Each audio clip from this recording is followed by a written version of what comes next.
Howdy, Fireflies. We are back with another episode of Fireflies Forever. And as we did last week, we got a lot to talk about today. A whole lot.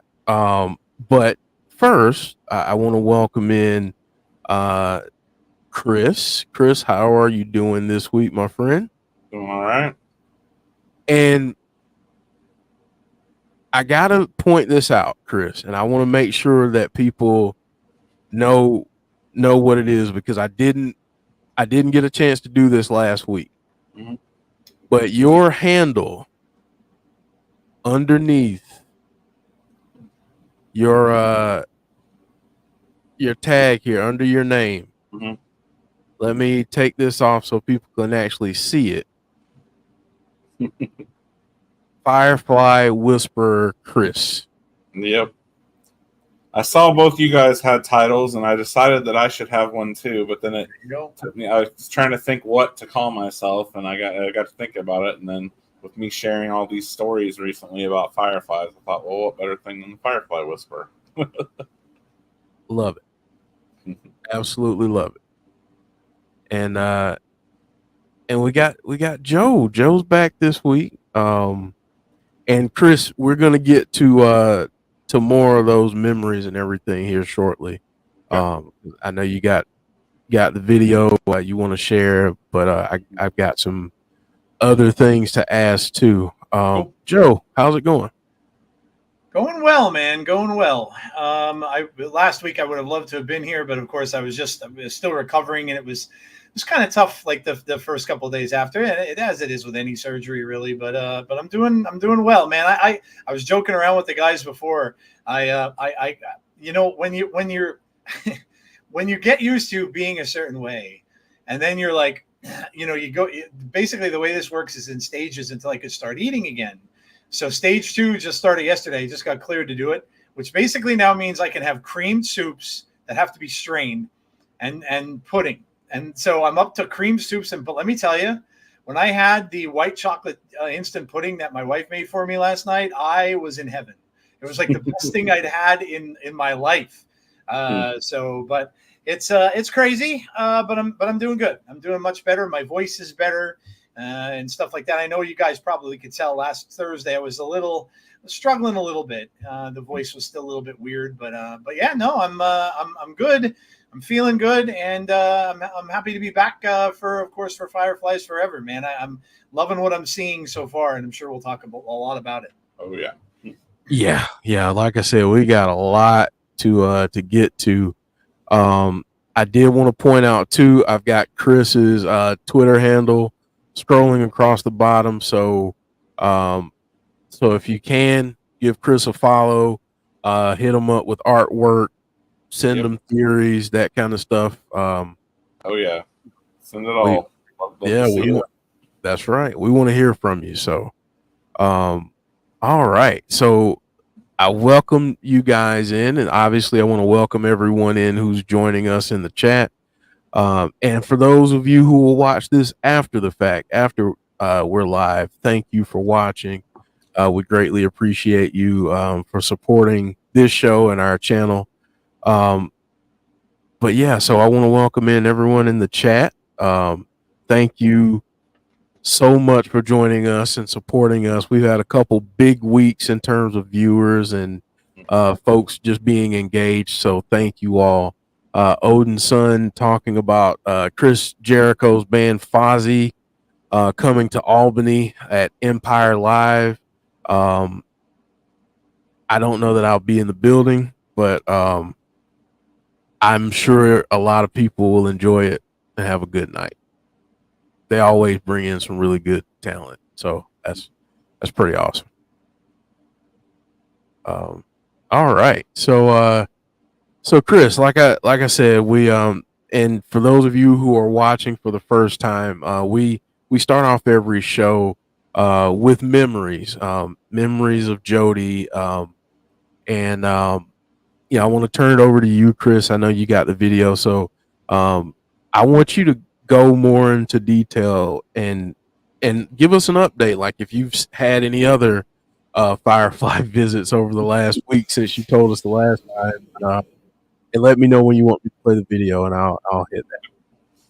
I haven't had any myself, but I was actually talking to my daughter earlier today. She's down in Florida right now visiting her mom, and she had one, so I figured I would mention that. She was out. They have like a screened-in pool in their backyard in Florida, and she was out there swimming in the screened-in pool, and a firefly came and landed on her nose. Oh wow! Yeah. Yeah, I thought that was pretty cool. I figured I'd share that. But I have a video that I wanted to share with you guys. I was just going through my phone and found this old video that I had forgotten about from a few years ago, and I watched it. And I was trying to figure out, since I didn't have a Firefly encounter this week, I was trying to figure out what I wanted to share this week for memories. And when I saw this video, I was like, yeah, I'd like to share this with you guys. I think you guys would really enjoy it. So this was... I said it was a few years ago. We had ordered a box of stuff from WWE Shop, and this is Jodie opening the box of stuff that we got. All right, here we go. And Logan's in it too. You gonna open the box? Okay.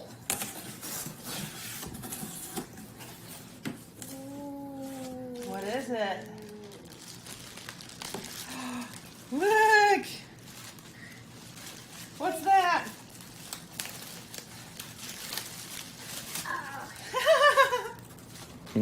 What? It's that hat. It's a Bray hat. Bray hat. Hey, Bray hat. Hey, Bray hat. Who's that? Finger lunchbox. It's not a lunchbox. The lunchbox. Cool, wow. That is a cool box. What's this box? What's that? Look. Oh.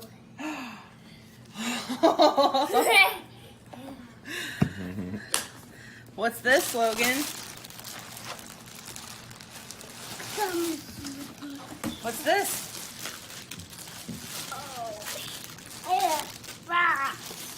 What's this, Logan? This is the box. What's in here? What's in here?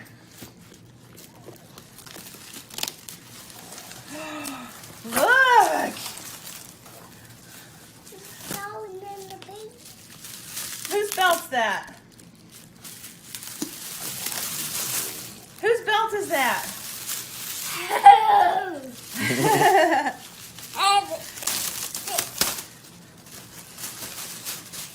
I did. Ah!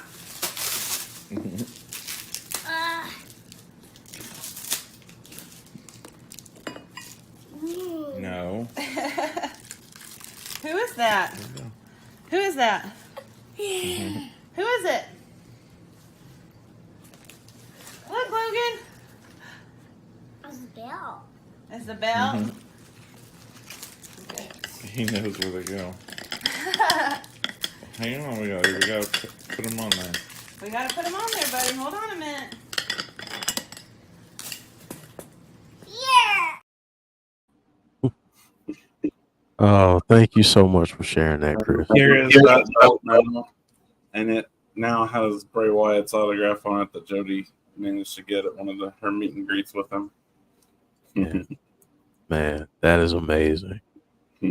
That is so amazing. Thank you so much for sharing that video with No us. problem. I figured you guys would enjoy seeing that. Yeah, absolutely. Absolutely, man. And I got to say, Logan, that dude's growing up, man. Oh yeah, I know. I that struck me too because I haven't watched many old videos of him recently. Yeah, he's grown up so much in the last year. Yeah, man. So yeah, that was awesome. Like I said, thank you so much for sharing that. And just again, man, just keeping her memory alive. That's what we want to do. So that's what this is all about. that's right. That's right. So yeah. So we're gonna go into another favorite thing of hers right now. which was artwork. We showcased it throughout the years on our show, and felt like, hey, this is something she loved, absolutely loved. So we're gonna keep this as a part of the show. So we got some really great artwork as usual. Again, if you see art out there and you want to do us a favor and send it to us, by all means do so. Hit us up on Twitter, hit us up anywhere. Like, honestly, email us, whatever it is, email us, send us the art, and we'll put it on here, because we want to highlight and spotlight everyone, so as much as we can. So just our little disclaimer before we get into it. All right, so this first one from Wrestling Edits. I like that. Yeah, I like that too. Pretty darn cool. This one from a Hurdy sketch. Wow. Yeah. Yeah. That could be one of those old time blue light posters, Jeff. Remember the blue light ones that you used to put up that you really couldn't see anything until you put light on it? That's cool. Mm-hmm. Yeah. Yeah, that's awesome. Awesome work. We've got a few more here from Hurdy sketch. So here's another one. This one is really cool. Yeah, I love the mask. Yeah. And we're going to talk about how freaky she is in real life when they show her on camera. My goodness. Yeah. Yeah, it's wild, man. All right. This one, I like this one too. This one's pretty darn good. Mm-hmm. His costume's so cool with the half head but the half head on the back and then the rabbit on the front. Yeah, really neat. Yeah. I can't wait to see more of the costumes. We've only gotten little tiny glimpses. Yeah. Right. Yeah, I definitely agree. I want to see more of the costumes and all the little details that we haven't been able to see just yet. Mm-hmm. I want to be able to see more. This is a really good one too. Yeah. Go give Hurdy Sketch a follow, and give him some likes for all this dope artwork that he's got, man. This is awesome. Awesome work. We got a few from Brittany K here. Oh, that's pretty cool. That's Yeah. Great through the years. Yeah. Really cool.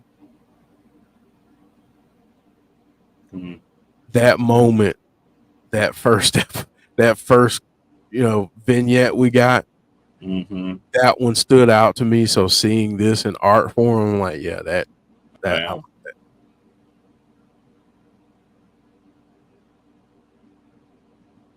that. That's really cool. Yeah, I love this newer version of Howdy. me too. Yeah, it's very much more I think very much more a tribute to Bray Mm-hmm. than the other one was, and that I'm sure that's meant to be that way. He was playing a different character with his brother when they were going to be together. So, yeah, for sure.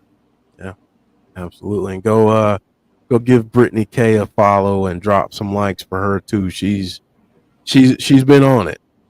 She's been putting together this work the night that she saw the Wyatt 6. So yeah, awesome stuff. All right, and this one was actually done by Dexter Loomis. I don't know if you guys have seen this. Yeah, Dexter can draw. Oh, Yeah. wow. Yeah, That's really cool. That's Yeah. really neat. it really is. Huh. Really is. Yeah, I thought that was wild. Mm-hmm. And he is, like Joe said, very talented. Yeah, he's a good artist. Yeah, great artist. So yeah, I came across that one a little earlier, and I was like, man, I got to show that. So I love the dreads on Mercy. yeah, I love it, man. It's awesome. Mhm. It's awesome. You guys have any music you want to spotlight this week, or anyone that you want to shout out, or a song or anything that you've heard? I will say this: I'm a rap fan. I also like Eminem.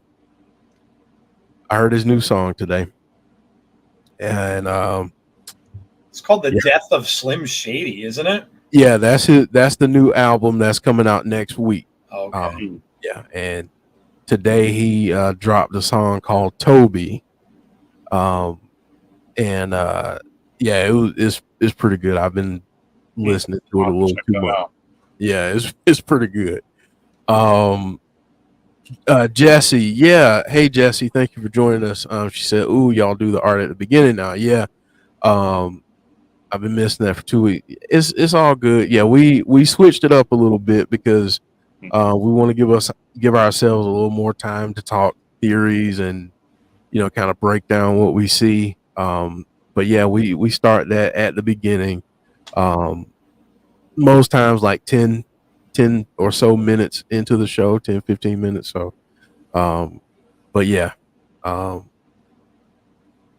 And Jesse, I think you were the one that said something about the music last week. I'll send that to you if that was you. But yeah, other than that, that's my music for the week. I'll shout out my friend real quick. So there's a gentleman who I've known for about 2 years now. I met him doing my 80s thing when I was doing that back in the day. His artist name is Elevate the Sky. If you're into like anything that's 80s, he does what they call synthwave. It's called 80s synthwave, and it sounds very much. It's a lot of drum machines, a lot of keyboards, stuff like that. But if you're into 80s stuff, it will literally take you back to that decade. Very, very good stuff. He has a video out on YouTube that I think is his most watched video. It's called Superhero. It's a really, really cool song. And he uses clips of like all of some Avengers stuff. He uses clips from Christopher Reeve's Superman and different things on the video that he got permission to use. But yeah, check him out. He's a really, really good dude. And that particular type of music, I'm a big fan of course, because I'm a big 80s nut. So yeah. Yeah, I'll have to check him out. I did check out the video that you sent me, Joe. The superhero video. It's really neat. Yeah, it's good. It's really good. He actually has a children's choir that he got to sing with him at the end of that. That's awesome. Yeah. Very cool. Very cool. Very cool. All right, guys, are you ready to discuss what we got last night? Yes, sir. It was a handful. So I guess let's just get your initial reactions to what we got last night. What were your thoughts seeing it? What did you think of Bo again this week? I mean, last week he kind of set the stage and just was awesome because he was so real and raw. No pun intended. But what did you guys think of last night? And I'll start with Chris this time. I was surprised when I saw there was another tape. I really thought it was going to be like what we had talked about of one of the other characters.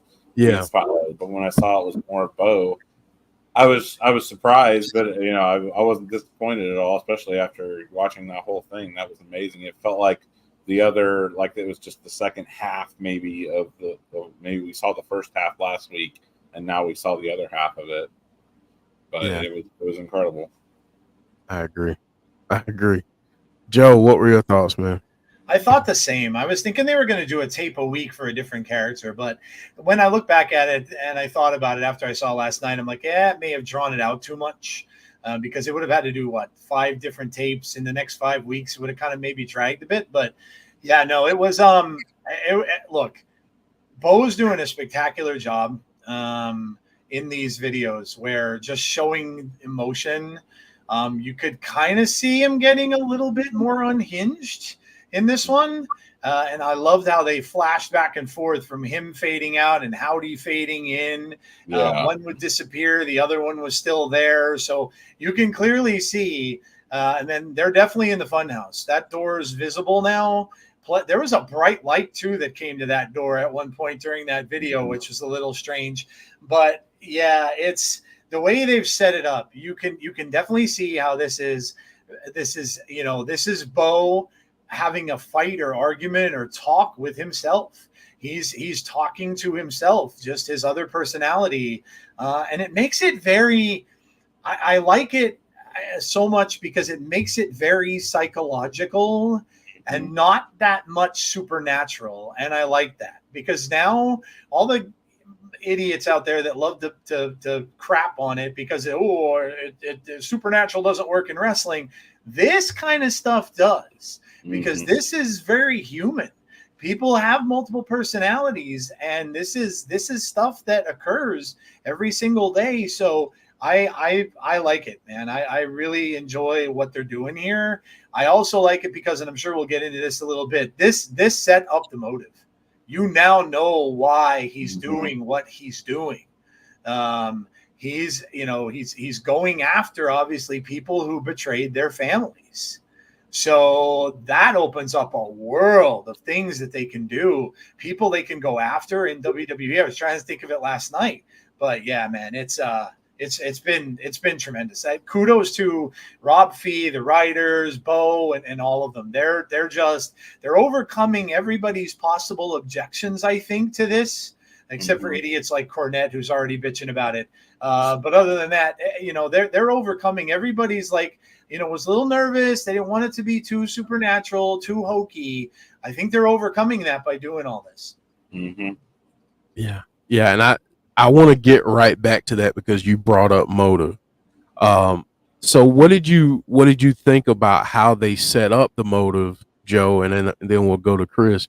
But what did you think about how they set up the motive and what the motive actually is, and that's giving us an idea as to why now they're going after Chad Gable, and then in the future others. So what were your thoughts about the motive and how it was set up? It seems it's all about family. Excuse me. It seems it's all about family. And that's what it was from the very beginning. The Wyatts were a family.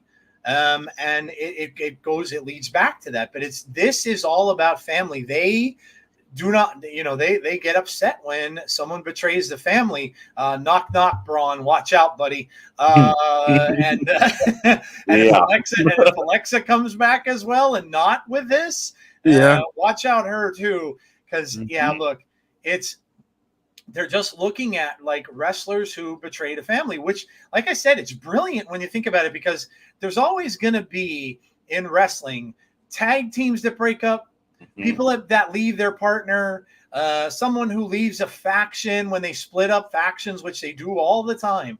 Like I said, you already have a list. I mean, you have either of the Usos. It could be Jay, it could be Jimmy. Jimmy is Jimmy, I think, would be more of a candidate because he left violently. Like he left more.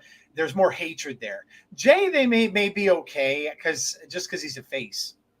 But they're just doing this is, and I think didn't Bray's dad didn't IRS tweet out for people to go read a Bible verse after this? Bray's sister. His sister. Yeah, his sister. Okay. Yeah, Jeremiah 18. I had to go look it up. But this is, again, it's perfect because they don't have to be motivated by titles.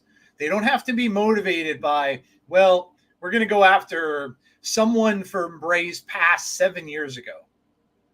They don't need to be motivated by that. They established what their motivations are. And now anybody who has done this is fair game. So especially people that have done it, to them now, they came right in after Chad. Chad had no past with the Wyatt family or any of them. They're coming after him because he's acting like a jerk to his family. And he's trying to, exactly what they said, how they said it, personal gain from betraying or berating your family. So I love it because, again, you're not stuck. You're not like, Bray had his motives for going after people from his past. But the problem with that happened was he could have run out of people after a while because there's only so many people you can go after like that. So now this this can be almost anything. And now, man, I'll tell you, people that are in factions and tag teams better not ever leave their partners or their other people in those factions, because you're immediately going to be targeted and on the list. So yeah, I think this is great. And the fact that it refers back to Bible verses, Bray would do that all the time. Yep. So that's tremendous. I think it's amazing, and it establishes their motive.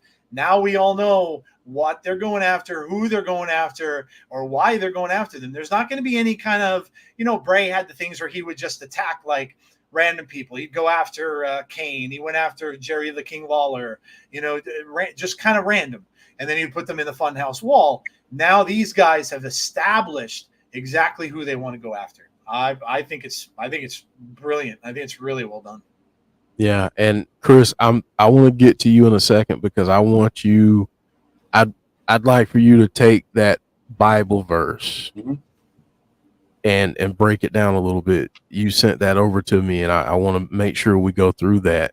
But I just have to get to Barry Monkey's comment because it's so hilarious. He says Rey Mysterio has had it for being a terrible dad to poor Dominic. So I think you got it maybe in reverse. I know it's funny, but I think you got it in reverse. I think Dominic better watch his ass. Dom definitely better have it coming. well, that's the beauty of how they're doing this, is that in theory, if that's their motive, then people like Dom really got it coming. And then you think about people like Liv Morgan. Like, where does she fall into that? Because she's actively trying to do something to the Judgment Day for her own gain. For her own gain to become to stay champion. Exactly. And Jeff, you know what? They don't even have to wrestle. Right. That's another cool thing. They don't even have to wrestle. All they have to do is come out and attack people. Like, they don't even have to wrestle at all. So that's so many people were afraid, oh my God, who are they going to get put in the ring with? What's going to happen when they take off the masks and they're the real people? You don't even have to worry about that, at least for the short term, because I don't even necessarily think they need to wrestle. So yeah. Brilliant. All right, Chris, I want to get to you and get your thoughts on the motive and break down this Bible verse. And Heather is dropping knowledge in the chat, talking about Jeremiah, so folks know who Jeremiah was. But Chris, I'll go to you. Your thoughts on the motive, how it was set up, and then if you could chat about this Bible verse a little bit. Yeah, so I was blown away by all this. Obviously I heard the line that he said about the potter and the clay, and me being an avid Bible reader, I and instantly got that and went to look at that chapter. I hadn't even seen anything yet about what Nika tweeted about it, but I found that out later. But that was cool that she led people to that. But yeah, I think we now have enough to know that this group, we've talked about a little bit last week, this group is a face group, at least primarily in spirit anyway. It seems like they have good motives for what they're doing. Now they may go about it in not quite a face way, but at least on the surface, they're a face group. They're, like Bo said, people need to pay for their sins. And like this verse in Jeremiah talks about this, that basically that if places were not doing the right thing, in essence, I think you could say this with people in their families. If someone was not doing right by their family, then they're going to be torn down. They're going to be destroyed. They're going to be a target of the Wyatt Six, and they need to repent of their evil, of their sin that they committed. And then it goes on to say that, like, if they are being built, if they're doing right and everything, and then they'll have a chance to not be attacked. That, like, they'll give them. So maybe I wonder if that's what we're seeing right now with Gable. He's trying to fix things with his family. He went and talked to Otis and tried to fix it, but ultimately it's not being fixed. So I think we're going to see Gable get attacked again. Yeah, that's an interesting point. And I guess my question for that would be, as a follow-up, do you think he gets attacked this Saturday? I could definitely see that. I think it's weird that we've seen them come out twice and intimidate him but not attack him. So I think that's what they were doing. They were sending this message to him, a warning, if you will, to fix this or he will be destroyed. And so that's what I think we're going to see if things don't get fixed, and I don't see them being fixed. Yeah. So Joe, do you think that's a possibility as well? You're muted, Joe. Sorry, my dog was barking. I wanted to make sure she didn't come through. Yeah, no, I do. I think that now it's kind of open for them to appear anywhere, even if it's a pay-per-view, but I would be shocked if they didn't. I think this is the reason Gable was put in that match. He's going to be in there. It's all for themselves. And the biggest thing you could do to Chad Gable is cost him what he wants most, and that's a shot at that briefcase.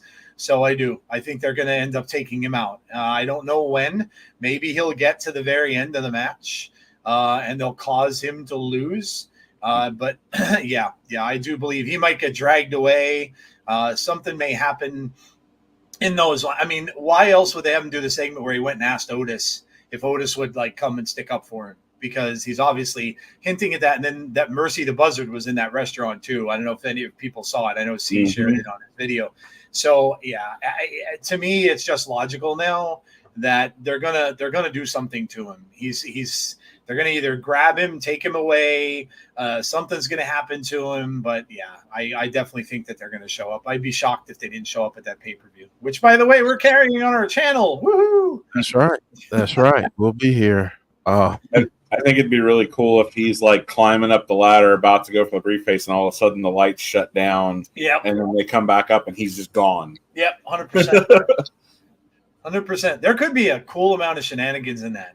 But between that part of it, I also fully 100% expect that CM Punk's going to cost poor Drew again from winning. So I think if you're a betting man, I probably wouldn't bet on Chad Gable or Drew McIntyre to win that. I'm actually thinking that Drew is going to get the briefcase, but then Punk's going to screw him when he goes to cash in. That could be. Yeah, that could be. You could very well maybe right. Man. I would love that. sorry, Drew fans, but yeah, Joe Shipley saying I could see the Creed brothers helping Chad Gable. I don't know if the Creed brothers want that smoke, Joe. I don't think anyone wants that smoke. Yeah. Jey Uso doesn't want that smoke. I kind of don't think the Creed brothers want that smoke. So yeah, no, I don't think so. Yeah.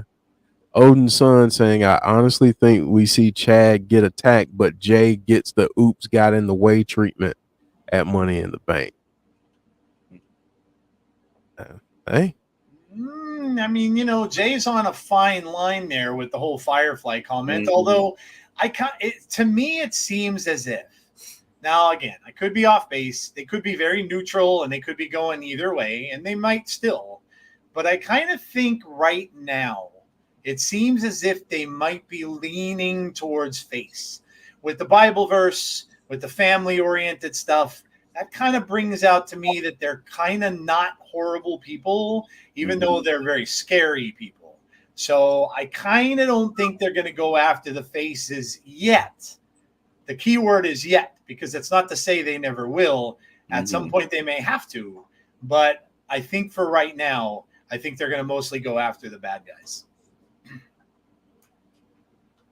Yeah, I can definitely see it. I think they have positioned themselves in a way that I don't think ultimately it'll truly matter. No. Which, if they are heel or face, I think the motive, and I'd say the righteousness of the motive kind of helps them. They don't have to be either or. They can skate that line and really kind of teeter-totter, but no one ever knows truly what they are. Right. Which I think opens up another world of possibilities, because we're thinking all of the heels right now that they can go over, what about some of the faces who have turned face, but in their past were not quite so quite so kind? Yeah, maybe they still need to pay for those sins, even if they Right. were in the past. Right. So I think it can definitely open up a world of possibilities. So in turn, Joe, you kind of alluded to it. But what are some of the interpretations of the things that you saw last night and how they came across? And then Chris, I'll ask you the same question. What looks to be like it's going to be a constant struggle between Bo and Howdy, for the one who's making the decisions. It's almost like you go back to horror films and stuff. When you tap into something that's kind of evil, whether it's something with a possession thing or whatever the case might be, or a spirit, whatever, to do what you wanted to do. And they could kind of play off this as well. He tapped into this Howdy thing to start the faction with his brother. So now that he did, he might end up being sorry for that, because he may be trying to at some point take control back.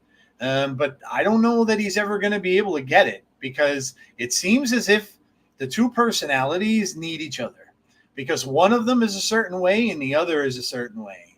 And so, the dynamic between the two, and like Chris said earlier, I love this new Howdy. I love it. People people complaining about his voice. I love it. I think the machine kind of voice is to me, I think it's terrifying, because it's he's hearing this in his head. We shouldn't be hearing just a normal voice talking to us when this is something coming from his head. It should sound weird. It should be distorted. And just like Howdy's asking him the tough questions. Howdy's the one giving him this. Well, wait a minute. He's point to his counterpoint, and I love the dynamic. I love how they're doing this. I don't know if they're going to keep doing these videos with him and Howdy. It's fine. I'm perfectly fine with it, because it's just giving us more points to the story. But if they, I'll tell you what, I would, if I were them. If you're going to keep going with this for a little while, cool. But if I were them, like Chris pointed out earlier too, I would have every character go through this, every single one. Once you get done with Bo, you can move on to Nikki, and it could be Nikki talking to Abigail, and they should do one for each one of them, because now they're it's like a possession. They're possessed now by these characters. And they're arguing and talking to these characters back and forth. I love it. I can watch these every single week. I really can. I love promos. I think promos tell so much of the story in wrestling that I would absolutely love to see them continue. But the dynamic with him and Howdy is tremendous. And one's asking the hard question, the other one's having to respond, but he's responding with kind of cryptic answers. Like they were giving us during the clues. So now I love it.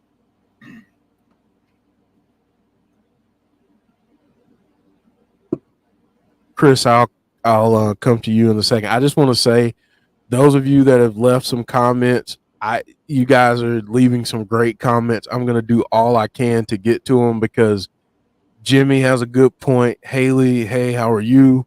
We're doing well.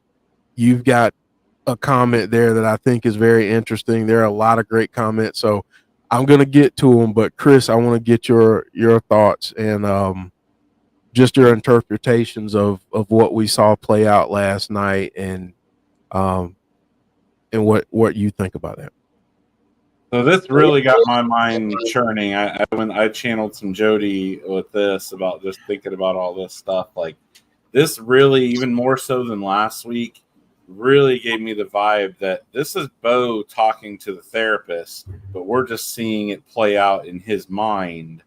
I thought more, especially the questions last night, really just stuck out to me. Those sound like questions a therapist would ask. Like, for one of them was, like you think this is your responsibility? You know, she asked, or you know, it was asked, and then like, how do you believe you can bring them to life? You know, talking about puppets, it just sounded like something a therapist would ask. Like he's having delusions and stuff, but the way it played out with him in his head, I thought they did a really good job with that. And I actually kind of think a little differently than Joe on this. I think we kind of possibly saw the merger of them last night, and maybe he was kind of struggling with Howdy, but now it seems like they came, because the way that Howdy started repeating everything he was saying, I think they kind of joined up and became one last night.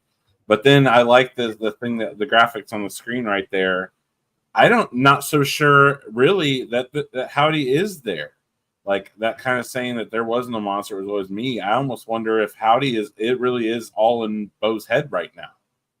That, and maybe when people might say, well, we saw him, you know, in the attack scene, the very first one. Well, maybe that was Bo. Yes, Bo is Howdy, but that's not how Bo sees it. Maybe Bo is just seeing himself, even though he's really Howdy.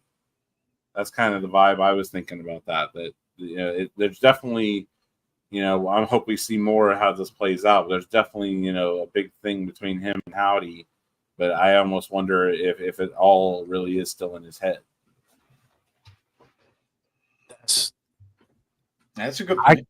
That's a good point. I kind of had that same thought process. Like at first, I was thinking, okay, well, he's talking to himself, but then with how they did the graphic, well, not graphics, but how they merged the video and everything. Let me go back to that picture, because I thought that this was pretty darn cool how they did this. But you know, kind of the meshing of the two here. And that almost looks like Bray to me when you mesh exactly them together. Yeah. Yeah, and that's one of the things I thought last night too. I was like, man, like if you just take that brief, you know, snap right there, there's a lot of Bray there. I'll say that. Yeah. But yeah, I felt like they finally like merged, and you know, they're on the same wavelength now, because you bring up the repeating of the, you know, of what he was saying, and it's just like, man. But yeah, I dig it though. Regardless, I dig it. I love the storyline. Love how they're playing it out, what they're working into it. And again, to your point earlier, Joe, it being so psychological. Yeah. You know, there are two things I want to ask real quick before I get to some of these comments. One, what do you think about how Michael Cole refers to Nikki? And two, how freaking creepy is that when she comes in? And I'll start with Chris. It's interesting. I can't remember exactly. I know what you're talking about. I know, and that's because I recall he's called her several different things. Never Nikki though, or even Abigail. I don't believe, but he's just referred to her in some different terms. I think it's interesting. I'm curious to see where they go with that. Will she ever be called Abigail, or, you know, officially or anything like that? Yeah, and yeah, she is extremely creepy. Very creepy. Especially the little thing they do, you know, when the scene's over. Yeah, that the flash. Yeah. Every time they do that, the first person I think about is Joe. Like, is Joe doing okay right now? So Joe, how are you, my friend? How are you? I keep saying, man, look, it's all fine when she's crawling normal. She ever starts doing that backwards, man, I'm out. Gone, out of here, like the like the Roadrunner in the cartoon. It's a very Ring-like character, very Ring-like. She's got the white dress, the tatters, the long black hair. It's pretty much perfect. Look, I may not be into it, but I know a lot of people love it in horror. It is a spirit, an evil spirit usually that does this. And obviously, yeah, I mean, if I don't know. I don't know if they'll ever, maybe like Chris, to your point about the names, maybe we'll get that if they do end up doing separate videos, because maybe they'll speak to each other. Yeah. And into what they're supposed to be or who they're supposed to be called. But I don't think they could have done any better. I mean, we were talking about, Jodie talked about this many times on the show, about, wondering when they would ever bring the characters to life. This was discussed. I mean, Jason Baker had mentioned it, and Kyle had mentioned it. So this had been in the works. They were looking to do this for a good long time, and I think the people who they picked, and Nikki in this role, I think's perfect. I know people love Alexa. I know, I get it. I do. I like her too. But I don't think you could have gotten a better Abigail than Nikki, and I think she is just is killing it, and it's terrifying. It's a damn good thing I'm not Michael Cole. That's all I can say. I like Dalton's comment too. She looks like a doll. I feel like that's perfect, because when we saw her in the funhouse, it always was a doll. Yeah. So they did a good job of bringing that to life, making her look like a live doll. Yeah, they did. I want to get to some of these comments real quick and get Chris and Joe's thoughts. Jimmy saying maybe Punk can take a receipt by the Wyatts for whipping Husky Harris when he was a rookie. That footage is still out there. I think, given their motive that was clearly stated last night, I think anybody can be a target at any time. Joe, I'll go to you first, and then Chris. Just your thoughts on that comment. What did Punk do? He betrayed his family, right? Absolutely, he could be a target. There's no question about that. This was his NXT family, and he won. And what was he doing it for? He was doing it for personal gain. So 100%, he is without a doubt 100%. At some point, I would bet going to be a target, and I would bet you, had Bray still been with us, CM Punk would have been a target of him. No doubt. That's almost like a slam dunk. Randy Orton, any of those other people that went after Bray in his past. Yeah, I think that's a slam dunk. It's going to happen. I don't think it'll be soon, because they got Punk involved with the title picture and, with Drew and everything like that. And then if Punk does end up winning but I could see, if they're waiting for Punk to win Money in the Bank next year to get a title shot, then it could be as soon as after maybe SummerSlam, and Punk finishes up with Drew. They might do that little bit of time from SummerSlam to come, Royal Rumble, where they could certainly go after him. Chris, your thoughts, man. What Haley said there, that was one of the first people I thought of, is what about Seth Rollins? Yeah. He was referred to the Shield as his brothers. Well, that's family. So he could definitely have it coming from at some point. And I had the same thought as what Joe was saying earlier last night. Like, this is the absolute perfect gimmick for a faction to have in wrestling, because you're never going to run out of people that betray people in wrestling. It's always happened since wrestling's been around, that there's people betray people. So there's a never-ending string of people that they could go after. They've got a gold mine here with what all the storylines they could do. Yeah, absolutely. For men and women.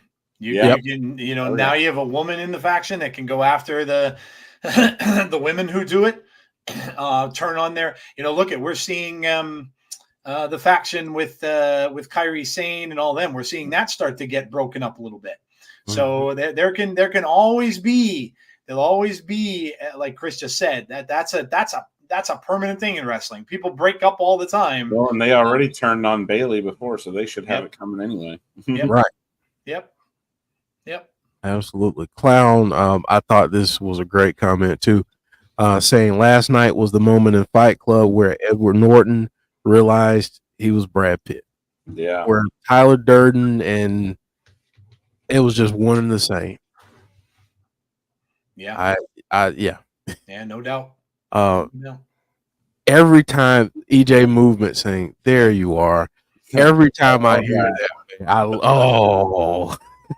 you got to get a voice synthesizer. You heard Bo say it in his voice to Howdy. Yeah. You got to get a voice synthesizer. There you are. Like, Yeah. it's almost like so calming when he says it. Mhm. And it's like a parent would say it to a kid when their kid was running around outside and you're looking for them and you're like, there you are. And the way Howdy smiles when he says it, too. That's creepy. It really is. Yeah. Yeah. Jesse with a different perspective, saying couldn't say it before because I was driving, but I don't think every one of them should be interviewed. Bo is phenomenal because it's bitterly mixed with his reality. The others won't hit the same. Okay. If so, let me ask you this, Jesse. If they said we're gonna pick one other person other than Bo, who would that one other person be for you? See, the reason I went to that comment is because I think that we need, as wrestling fans, to get motive from all of them, not just Bo. I get Bo is the leader, but I think we need a little bit of something from every one of them because we need to hear them. They can't just be figures that walk around in silence all the time, I don't think, in order to get this to live, because eventually they will end up wrestling. Eventually they will. So in order to get us behind every one of them, like to get behind Nikki, why do we want her to win? Why would we want her to win a match against an Alexa Bliss? Why would we want that? When Alexa has so many fans, but if Alexa ends up, if Abigail ends up talking to Nikki, then Nikki's going to start to tell her story about why she felt betrayed or why she felt forgotten. Like, why were they in this cave? Why were they in the cave and needed to be rescued? Why did they feel forgotten? I think we need something from each one of them, even if it's a little 5-minute, 6-minute vignette. I think we need something because I think we're going to need to know, what's behind all of them. What is all of their motives? Why did they need to be saved? And I personally, I think I just want to hear that because I think that's going to get me even more behind. Everyone's going to have a different story. Loomis, Eric Rowan, they're all like Rowan, of course, was gone from the company. Loomis was just left out in the dust and not used. And so I want to hear that. I think that, me personally, I would like to hear that. Yeah, I would too. I do like that we did get started to build on that last night with him talking about the way they were all forgotten and abandoned. Yeah, I would love them to go in a little more. I don't know if they even have to go full on and do a whole video for each one. Maybe they could even just do a few snippets of each one of them, put them together as one instead of dragging it out, like you said, for 5 weeks or whatever. Yeah, I'd be fine with that. Yeah, anything would be good just to get a little bit more backstory on them. Because in that, you could have Bo interviewing them. Mm-hmm. You could have Bo sitting across him. Now that he merged with Howdy, now you can have him sitting on the other side and all of the members on the other side of him. So yeah, that's perfect. I'm fine with that. Now, basically, Jesse is saying here, which I kind of like this too. I think they will talk, but it might be good for Bo to talk about why he picked each individual person. I agree with that, and I would love to hear from his perspective. Because I want to know what the cave was. You know what I'm saying? Like, is it a metaphorical cave? What was it exactly, and how did you pull them? I know Heather's saying they all basically volunteered, but what was that interaction like? What happened to get to where we are now? How did they transform from where they were to who they are now? Exactly, because Rowan has history with Bray. Sure, Rowan's a slam dunk. That's an easy one, but the rest of them don't. And so, I would just like to hear from them, just so that they're not always just silent characters, because silent characters are hard to put over for a wrestling crowd. They need to get something in order to get behind them, especially if they start wrestling against people who are popular. And eventually it'll happen. CM Punk is super popular. Can you imagine if they had Dexter Loomis's character wrestle CM Punk? Well, who do you think the fans are going to cheer for?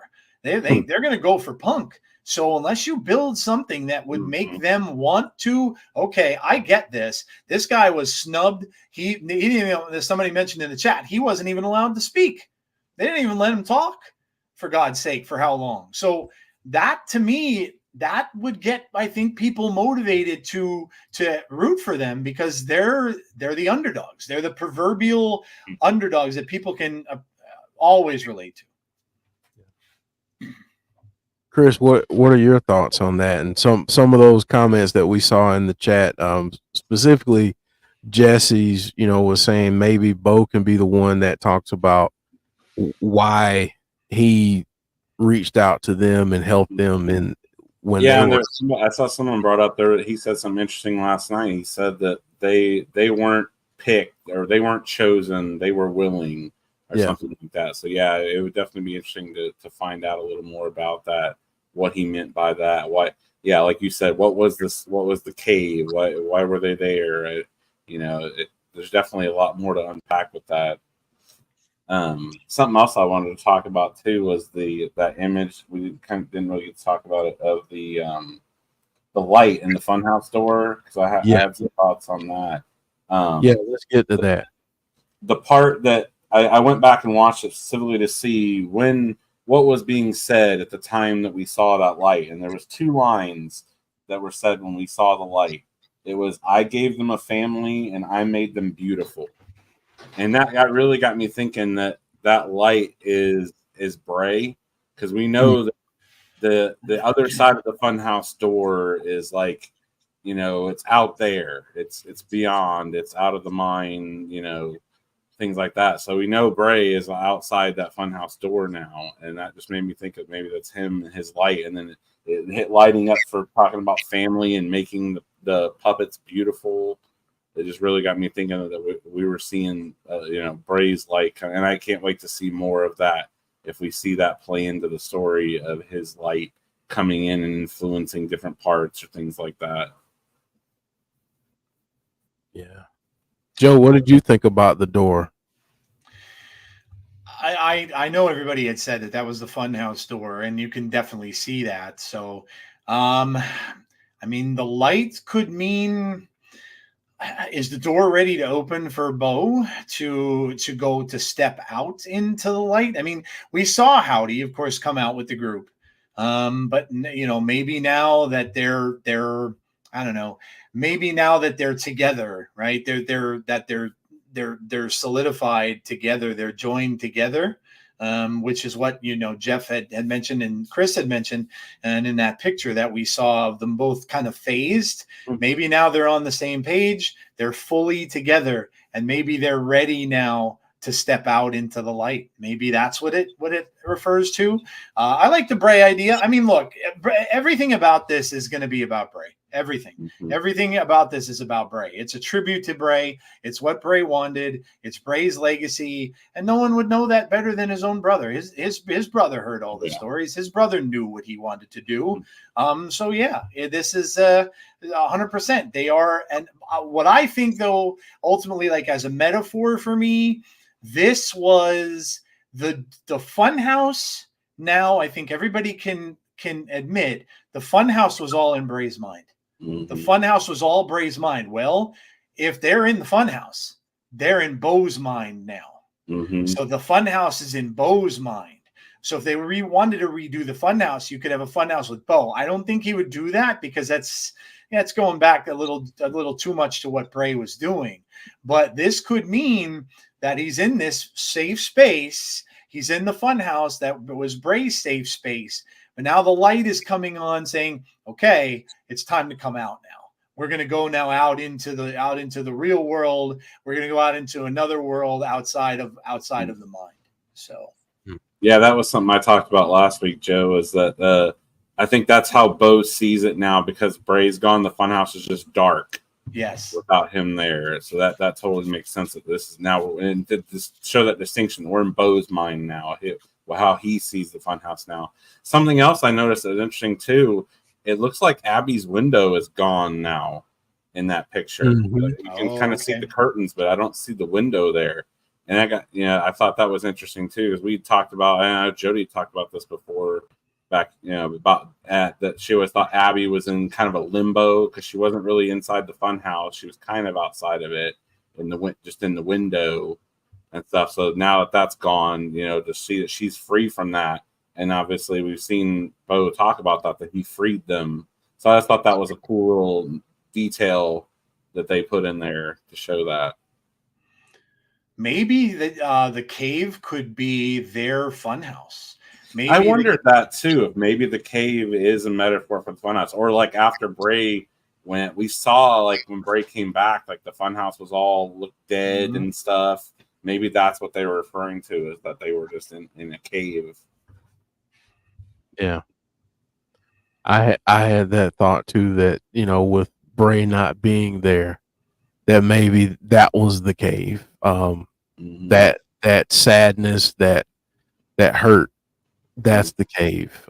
Because you're sitting in the dark in the cave, but your light source is on the other side of the door, and there's no window to be able to see out, because it's not meant for you to see it in that way again. So I did have that thought. James said, "Did you guys see the report?" Using air quotes. That the Wyatt 6 story will be in 3 phases. I have not seen that report, James. Nope. I have not.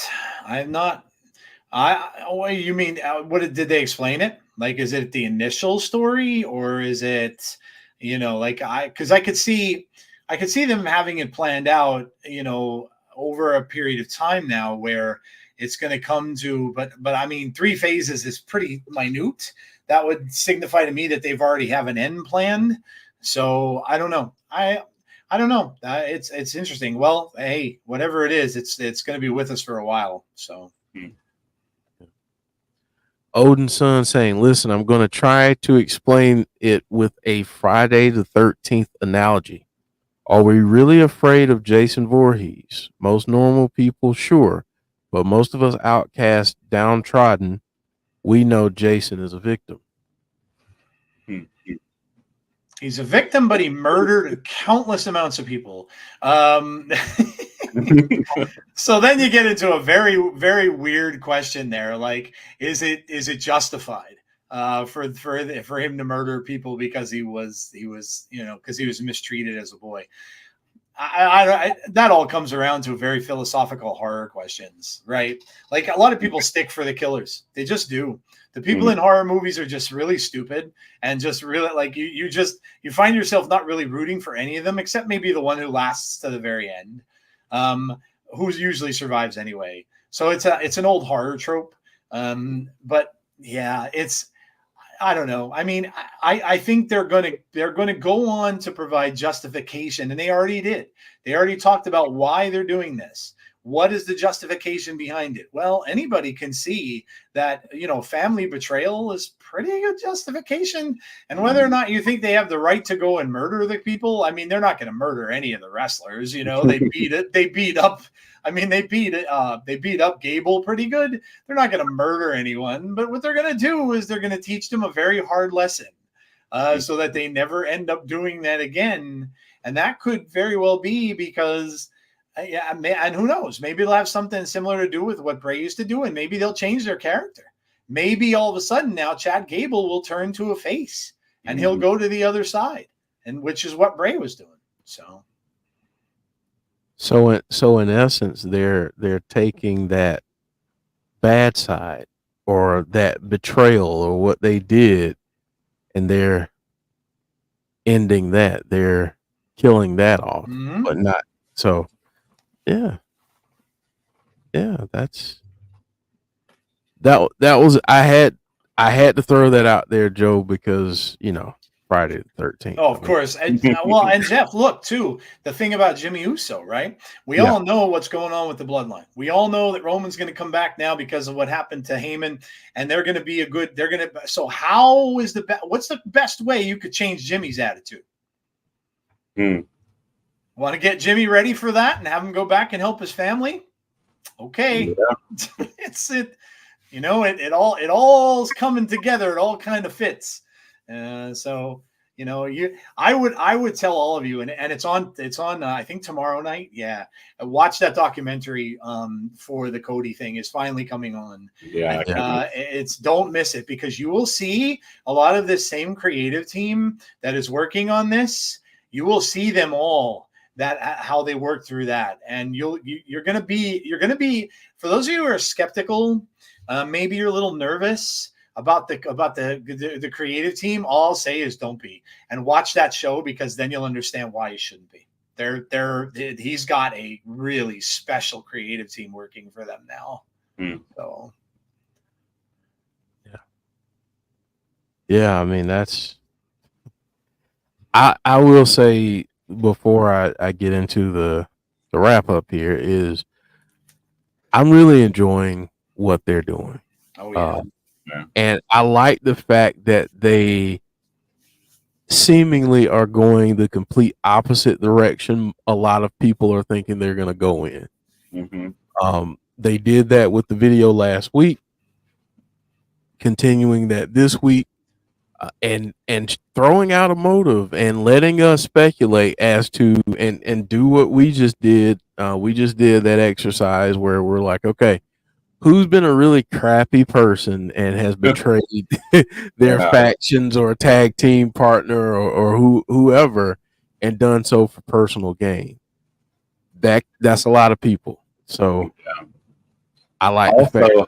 Also, how cool was that when Gable was trying to get away and he kept running into all the different characters blocking the way with the light? Yeah. That looked so cool, and the smoke and everything around him. That totally looked like a scene out of a horror movie. Yeah, it did. Yeah, it did. That was good. Things we learned this week though. Joe is very happy that he's not Michael Cole. Yeah, I'm very, very happy that Michael Cole's job isn't mine. That would be very bad. I would. If she tried to hand me that book, I'd head for the hills. Like, nope, I ain't taking that. You get away from me. Joe would pull a Chad Gable. I would. Yeah, I'd hop that rail. I'd be halfway up the stairs.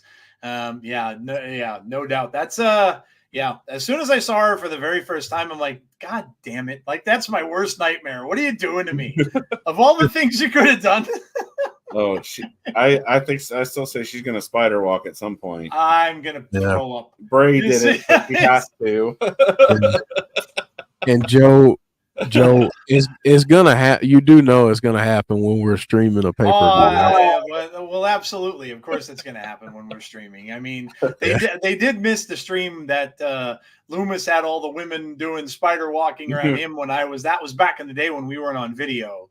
So you all missed that one. So of course, everybody's gonna want to see me suffer. So it's gonna happen. I know it's gonna happen at some point. I'm just preparing so I can gouge my eyes out beforehand. And I'll just say this: I will clip that, and yep, that's going to be one of our most watched videos. I'll guarantee it. Yep.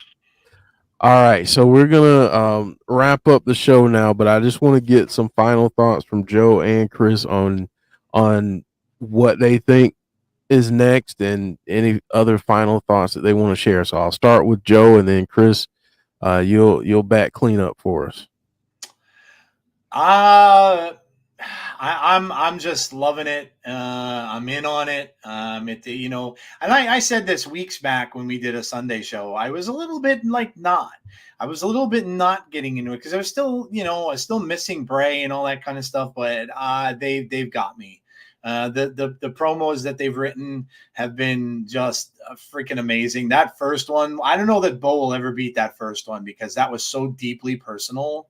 And everything that he mentioned about Bray was heartbreaking. But I'm all in on this and I'm excited. And like I said earlier, I don't even give a damn if they wrestle or not. I don't care. If all they're doing is coming out and attacking people, I couldn't care less if they get in a wrestling ring. I definitely don't care about championships. I don't want it. I don't want him anywhere near a championship. I don't need it. I don't want it. So let it go. But I'm thrilled with the way they're doing this. I love them bringing the videotape messages. I love the the promos and stuff. I love the fact that they have a Twitter account, because who the hell would have thought that this group would end up with their own Twitter account? But they do, which is brilliant too, because now they can deliver other messages via Twitter if they want to. Yeah, and one of the questions they posted was asked last night, so that was cool. Yeah, brilliant. I mean, that's everything they're doing. And like I said, if Rob Fee is all behind this, I'm sure he's working with the team, but it's been they're knocking it out of the park so far. Everything I wanted. I didn't want the supernatural. I didn't want them chasing titles. The little supernatural's okay. I just didn't want them being like the coming out and being the indestructible beasts that don't talk and don't have any kind of personality on their own. That I didn't want. And I don't think that's going to happen. So I'm loving it. Yeah, absolutely, man. All right, Chris. Yeah, I agree with what Joe said. I'm so excited. Like, I found myself last night, just turning on Raw, and lately most of this kind of stuff has been happening more at the end, and we got that opening segment, and I got super excited. I saw the lights going down. I wasn't expecting it that early in the show. I jumped up and got excited, and afterwards I thought about that. Wow, I haven't done that for a long time. Like, it's cool to have that kind of excitement for this stuff again. Obviously when Bray passed, it was a lot of sadness about obviously him as a person, but just as I miss his stuff, his wrestling stuff. Everything he did was awesome, and the stories he told and everything. And it's just, I didn't expect it. I didn't know if we'd ever get that again. And so it's so awesome to have something like that again. And yes, it'll never replace him, but it's cool that it's something inspired by him. Right. Absolutely. Yep. Absolutely. Well, yeah, this was another fun episode. Thank you to everyone out there who's watching, and I gotta commend everyone in the chat, because you all had some great points, great questions. I got to as much as I could. We probably could spend another hour just going through the chat, but but I just want to thank all of you so much. And like we threw out there last week, any questions or anything that we don't get to here, leave a comment under the video, so we can have that discussion there. And like I said, we can bring up things next week from those comments and have a good discussion. So I'm really appreciative to everyone out there who's watching and joining in the discussion. So it's a lot of fun. It makes this a lot of fun to break down and think of different questions and theories and different things. So it's good stuff. So we're going to be back here on this channel on Thursday for TNA wrestling. Now that I'm saying that, Joe, Thursday's the 4th. I don't know. They may not have. I don't know. We'll have to look and see if they do have. They have. I think I saw them with matches. No, there's matches lined up for it. Danny Luna and Jody Threat. Yeah, no, they're having matches. So, yeah. Well, that's cool. I mean, that's cool. I didn't know. No, that's No, I get you. Yeah, 100%. Yeah, that'll be probably before most people are doing their fireworks celebrations anyway. That'll be over. So, yeah. So we'll be here Thursday, and then we'll also be here, which we don't get to do a lot of these WWE PLEs anymore because, doggone it, they've all been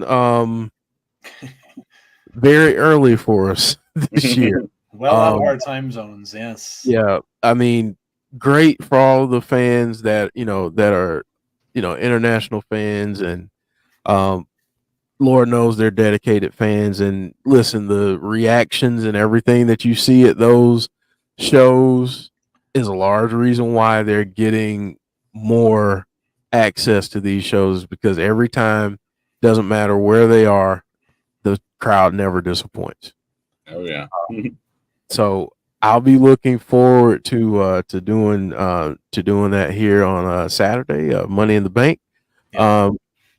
I may ask everyone to do a little prediction video, and we'll post that up on the channel instead of doing a live prediction. Maybe everyone can record their predictions and send that to me, and I'll put it together in a video. But we'll chat about that. But yeah, so look out for that video if we are able to do that. And I might even do something asking folks to leave their predictions under a video, something as simple as that. But yeah, so that's it. We'll be back on Thursday. And Joe, Chris, it was a lot of fun, and really enjoyed breaking down everything from last night with you, and going over those theories and everything. Is always a good conversation.